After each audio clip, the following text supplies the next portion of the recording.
পৃথিবীর বুকের রসই আমার একমাত্র আপনজন। খুব ভালো ছেলে, অসুস্থ হলেও পরিশ্রম থেকে কখনো নিজেকে দূরে সরিয়ে রাখেনি, সব সময় আমার পাশে থেকেছে। রুশোর কাছে আমাকে যেতেই হবে, ভিক্টরের লোকজন পৌঁছানোর আগে ওর কাছে আমাকে পৌঁছতেই হবে।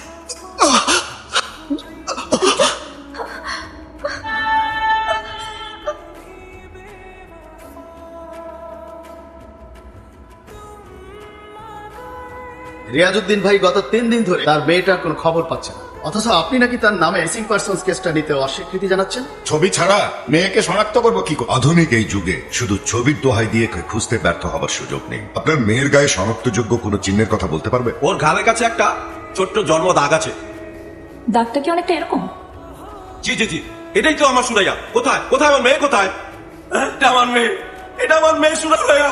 এই লাশ এখানে এলো কি করে? 14 অক্টোবর আলাউদ্দিন সরকার তার নিজ অফিসে আদতের হাতে খুন হন, আর সেখানে এই মেয়েটির গুলিবিদ্ধ লাশ পাওয়া যায়। কিন্তু আলাউদ্দিন সরকারের সাথে এই মেয়ের কি সম্পর্ক? সাথে আমার ভাড়াটিয়া রুদ্র আর রুশো ছিল। রুদ্র আর রুশো কি তাহলে আলাউদ্দিন সরকারের খুনের ঘটনায় জড়িত?